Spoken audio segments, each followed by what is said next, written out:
Welcome to Smart Women Talk. This is your host, Katana Abbott.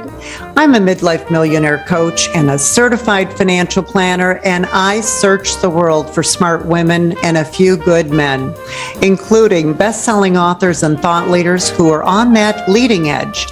So join us for conversations on money, business, health, and inspiration so you can live with more purpose, passion, and prosperity. Hi, this is your host, Katana Abbott, and I want to welcome you to Smart Women Talk. Today, we are celebrating Earth Day all month. And I have been an environmentalist my whole life. Actually, it started in 7th grade when our family began recycling.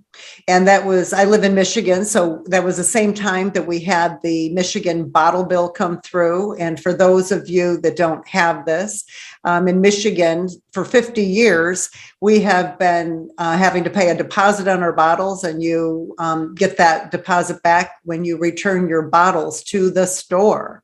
So it was really to get people to stop littering, and it worked. So I actually worked for the East Michigan Environmental Action Council in college, and we were fighting to protect wetlands. Again, that was 50 years ago, and I've continued my fight to promote the environment ever since.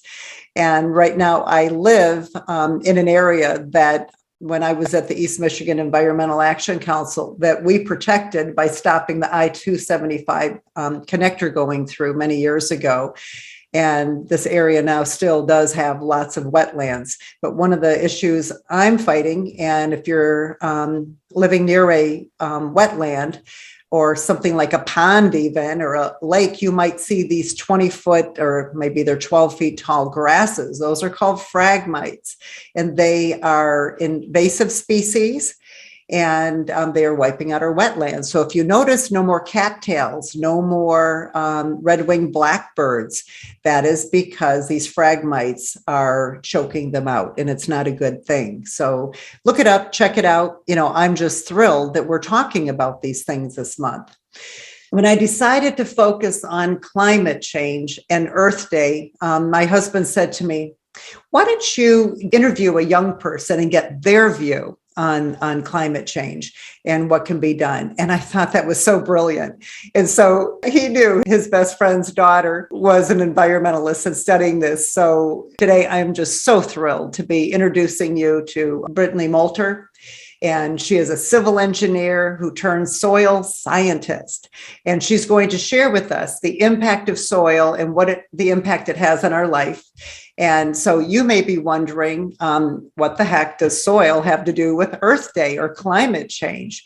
Well, Brittany's going to share that, and she's going to share our personal story. So we are going to talk about current land management practices that are degrading the soil at an unsustainable level, strategies that can be taken to improve soil health, and why soil is so important to life. So let me tell you a little bit about Brittany. Brittany Multer received her bachelor's degree in civil engineering from the University of Kansas in 2018. And after graduation, she worked at an engineering consulting firm in San Francisco as a civil engineer for 3 years, where she realized that instead of designing buildings that could sustain the effects of climate change, she wanted to work at the source. And that's how she ended up going back to school. Brittany is currently pursuing her master's degree at Ohio State University with a full scholarship in the School of Environment and Natural Resources, and she is specializing in soil science. So welcome, Brittany, to Smart Women Talk. I'm so thrilled you're here today, that you agreed to do this.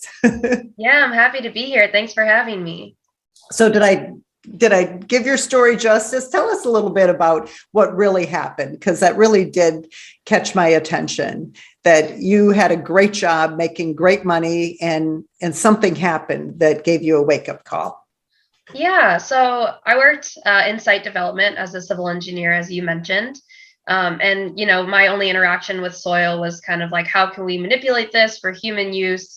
As an engineer, at least as a civil engineer, you don't think too much about, what's going to be growing in it or the natural processes that the soil's doing and the benefits. And I've also, as you mentioned, young people are very concerned with climate change. A lot of people are and should be concerned about climate change. But as a young person, I really feel like I need to be doing something. So I wanted to be kind of more on the forefront of that. And a lot of times in my job, I would get frustrated because we would have, projects that would have green infrastructure as part of the project, but then it would end up getting cut because of budgetary issues. So that was very frustrating to me. And then the other thing is that a lot of times in engineering, you're kind of solving problems after the horse has already left the stable. So you're not really dealing with the root causes. You're designing to deal with the after effects of climate change, which, don't get me wrong, is extremely important. We need to design all of our infrastructure, for rising sea level and intense rain frequency and things like that. But I really wanted to be a part of stopping climate change in the first place, because that's, something that really needs to be taken care of. Okay, so how can soil be so important to climate change? I bet everybody is wondering that. Yeah, so first I'll give a little bit of background just on soil, because I'm sure everyone, when I say soil, you immediately know what it is. Everyone's interacted with it, but just a little bit of like, what really is soil when you're thinking about it from like a scientific perspective. So soil, just very blanket, it's solids, water, and air. The solids are minerals, organic matter, which is, plant or animal tissue in various stages of breakdown, and then biomass, so plant roots, things like that. And then soil also has, it has a physical components, but it also has chemical and biological components as well, which a lot of people don't think about. The soil is living. It's not just, a bunch of rocks, but there's living portions of soil. And just kind of wanted to give a few different roles of soil in case you think that, it's just something to stand on. So soil, 95% of global food production relies on soil. So it's a little important for us. Soil is important for nutrient cycling and, for plants and things like that. It plays a really important role in the water cycle. So it stores a lot of water. This helps recharge aquifers, because a lot of people, get their water from ground wells and things like that.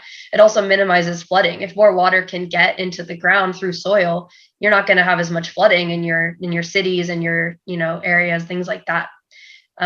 It stores carbon through climate change, which I'll mention in a second. It also provides a habitat. Around 25% of life on Earth lives in soil. So that's not taking into account anything that uses soil, but just 25% of all living things actually live within soil. Another kind of random thing that people probably don't think about is medicine. Microorganisms in soil are responsible for a lot of antibiotics. About 90% of our antibiotics come from soil microbes. And then also kind of the obvious one is its foundation for infrastructure. So, as our bridges, our buildings, just walking, that's all reliant on soil. So we have a lot to thank soil for, and, it doesn't really get the credit it's due. So I'm happy to talk about this topic. So, okay, so you've been talking about soil, but when we look at dirt, how do we know that it's bad dirt or it's this rich dirt that you're talking about, this healthy soil? What kinds? Yeah, so it's kind of taboo to call soil dirt in the soil science world, just because dirt has kind of a negative connotation, right? Like, oh, that's just dirt, like it's not very important. But soil is living, it's vibrant, things like that. Soil health is kind of defined by the Natural Resources Conservation Service, which is through the United States Department of Agriculture. It's the continued capacity of soil to function as a vital living ecosystem. It sustains plants, animals, and humans. So ideally in a soil, and again, this is ideal, you want about 50% of solids. So remember I mentioned those solids, it's made of solids, water, and air. 50% solids, 25% water and air. That's not always attainable. And, you can still have healthy soil if you don't have those exact proportions, but that's just an ideal soil.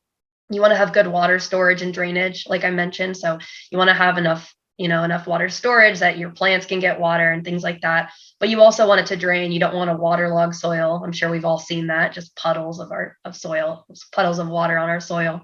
You want to have sufficient nutrients free of harmful chemicals. So you want to have those nutrients that can sustain that plant life. And you don't want to have a bunch of chemicals that aren't supposed to be there. For example, lead or arsenic, which occasionally you'll see.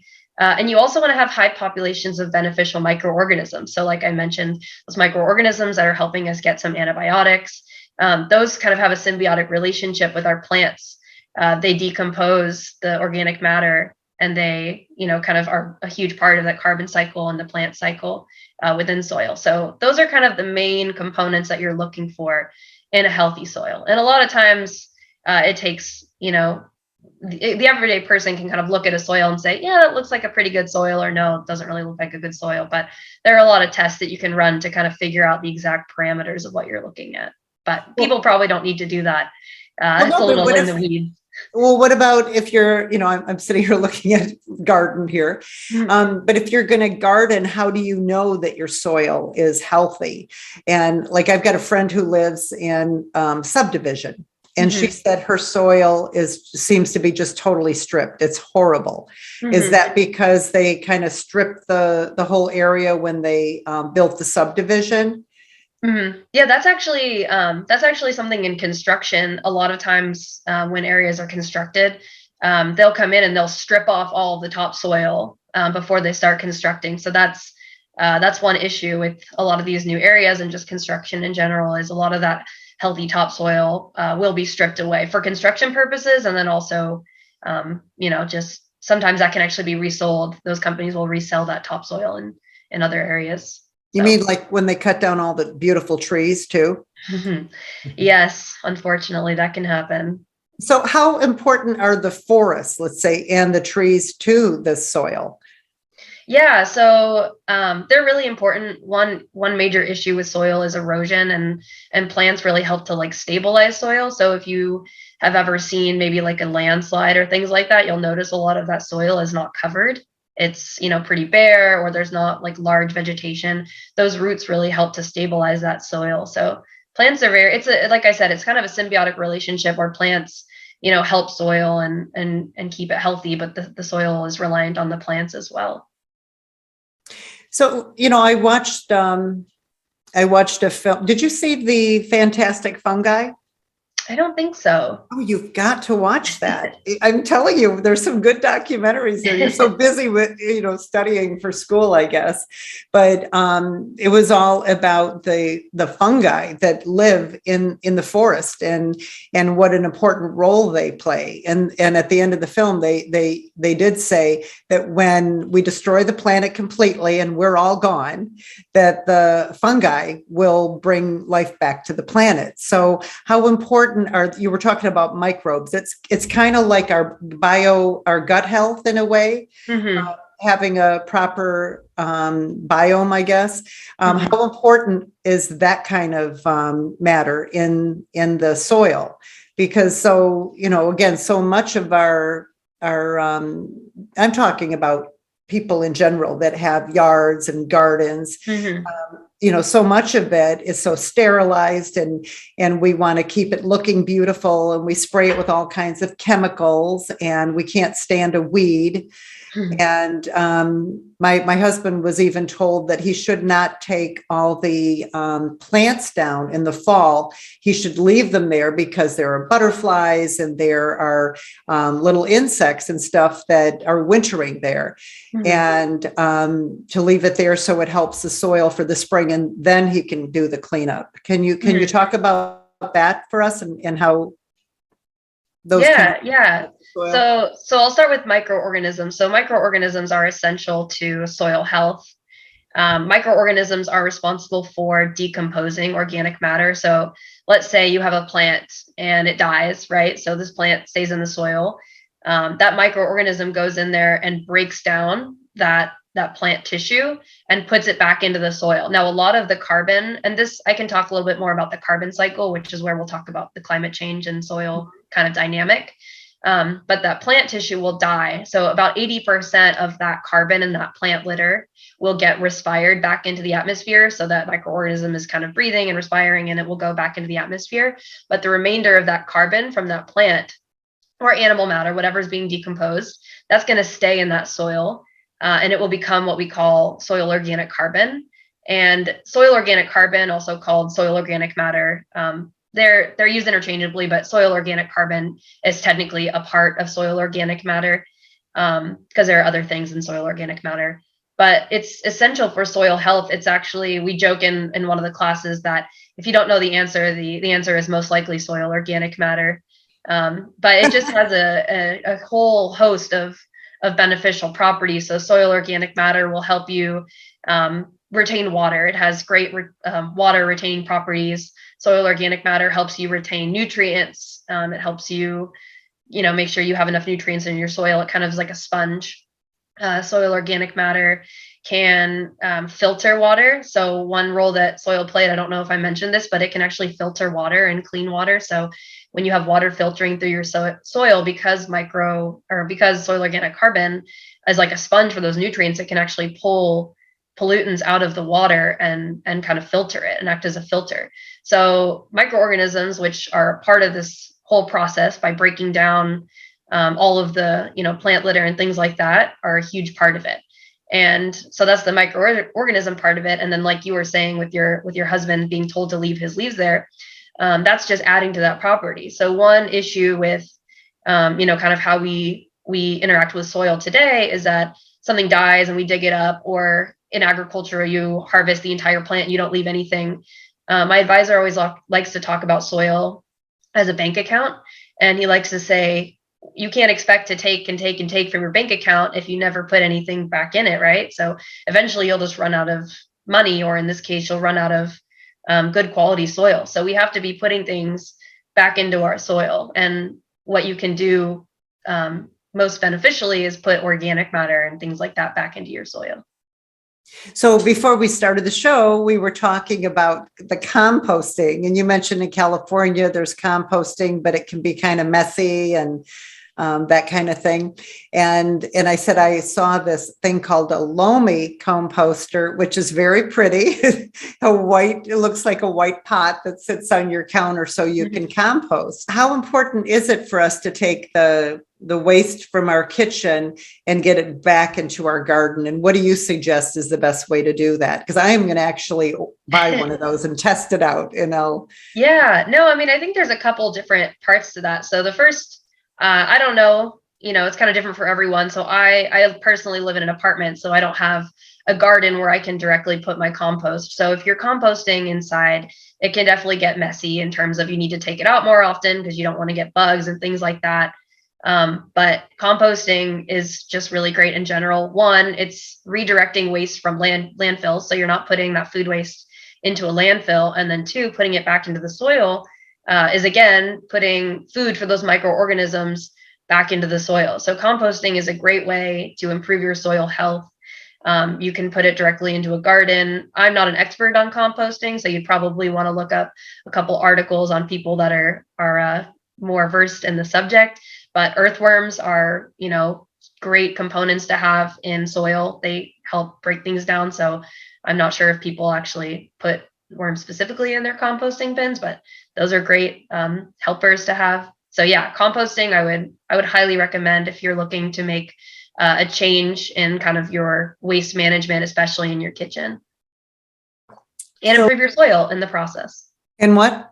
Improve your soil in the process. Yeah, and this loamy actually creates soil on your counter.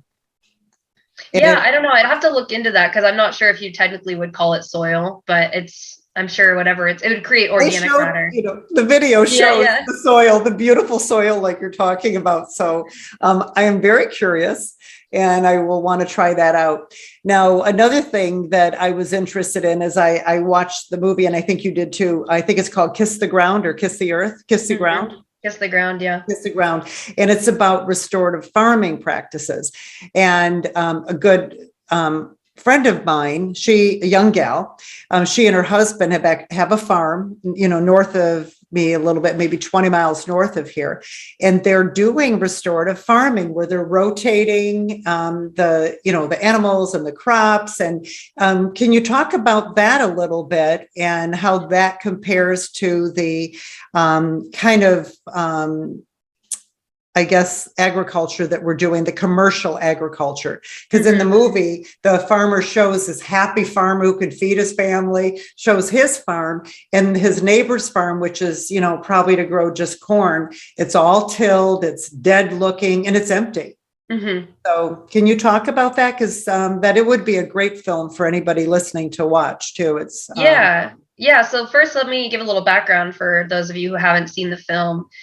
So traditional agricultural practices and soil health, a lot of things are coming up, in the last 20, 30 years about kind of how we're degrading soil. And it's not like we haven't known this before. So one of the biggest things is tillage. So, mechanically agitating your soil. Let's say you're going to plant a garden. So all of a sudden you just dig up all the soil. That's actually not a great thing to do. And one thing that is done, almost across the board in traditional agriculture, one, because it destroys soil aggregates. So soil aggregates are just groups of soil particles that are bound together. You usually can't see individual soil particles because they're so small. So you can see stand particles, but smaller particles you can't usually see. So when you destroy those aggregates, in the short term, let's say you have really compacted soil, it's really hard. You can't get in there and plant anything. So you have to do something about it. So maybe you till once, which isn't too bad. But if you're continually tilling every year, you're breaking those aggregates, which is not good for soil health. It's actually going to do the opposite. It's going to cause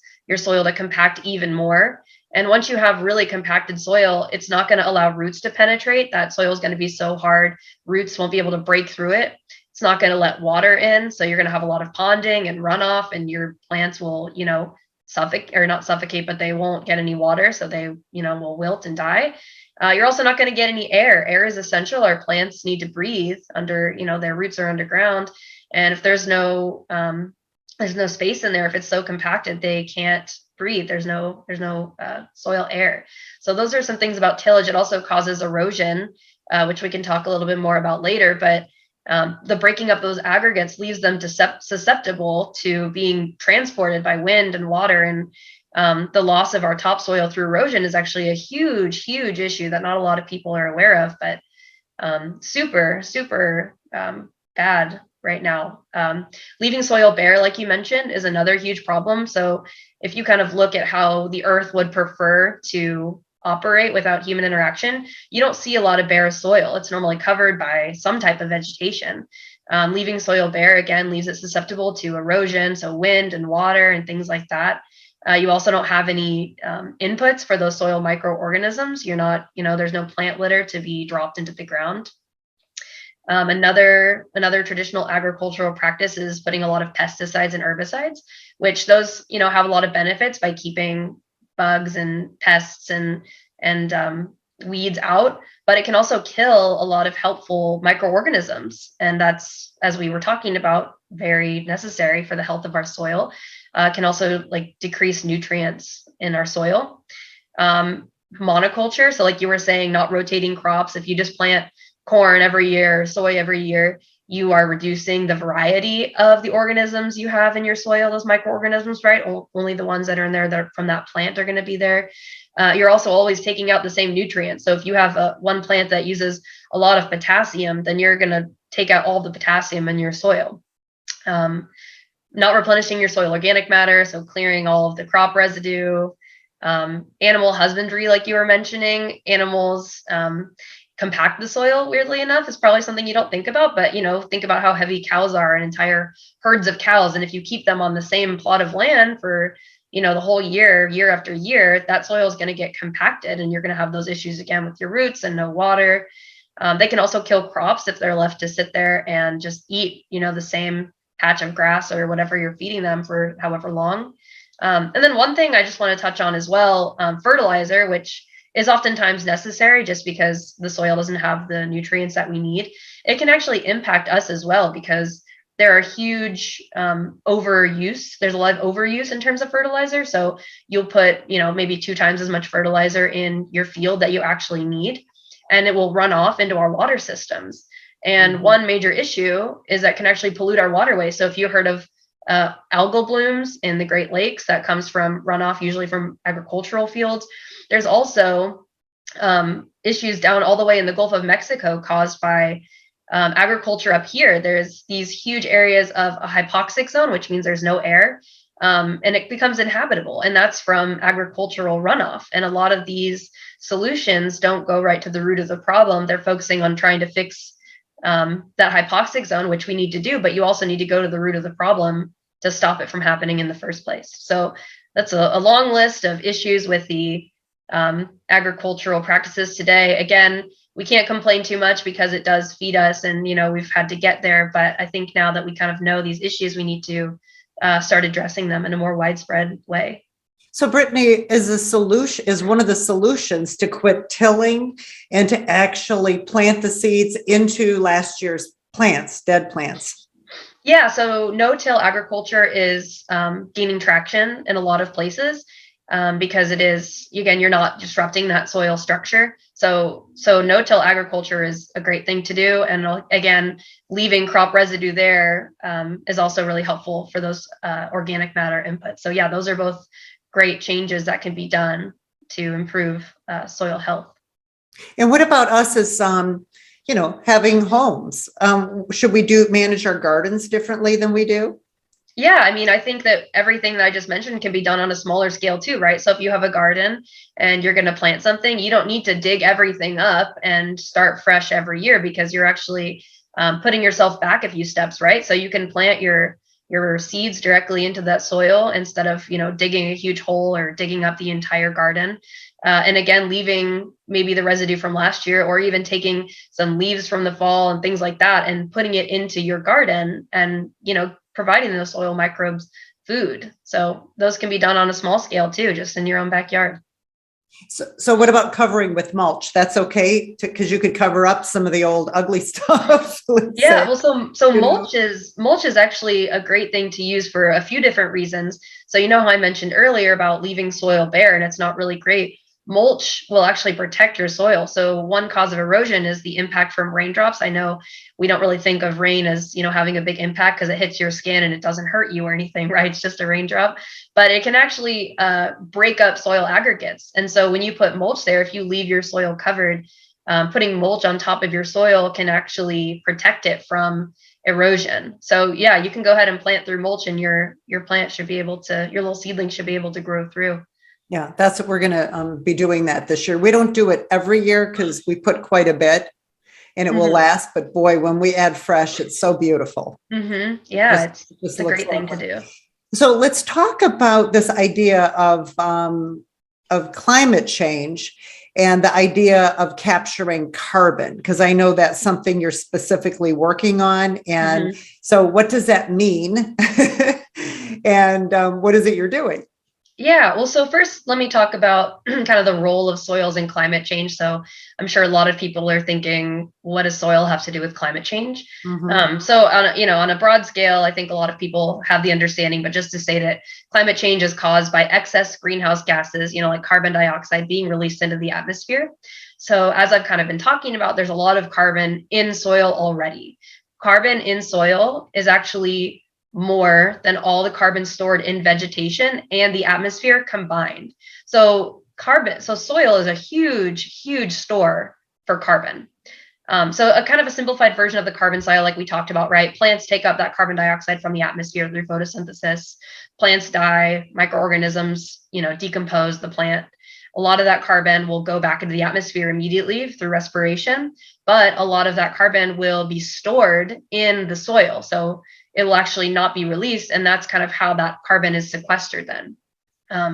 So a lot of greenhouse gases are actually from human use from land change, about 35% of greenhouse gases, because all of this historic carbon that we just talked about that's in the soil, we kind of displace when we change the land use. So cultivated soils, maybe where your house is or where farming is, they've lost about 50 to 70% of their historic carbon loss. So a huge source of carbon dioxide and other greenhouse gases in the atmosphere is from land use change. Now, kind of what you were talking about is soil can also be a huge sink for carbon as well, right? So we can try to take some of that soil or some of that carbon from the atmosphere and put it back into the soil where it belongs. So my research specifically, a lot of people will talk about organic carbon, which is the stuff that's good for soil. There's another type of carbon in soil called inorganic carbon, which is like minerals. So kind of like rocks, which you don't really, that's kind of what you think about when you think about minerals like rocks. So my background is actually in civil engineering, like you mentioned. And concrete, when it weathers, so when it's exposed to rain, it can actually break down and then react with carbon dioxide in the atmosphere, and creating a new mineral called carbonates.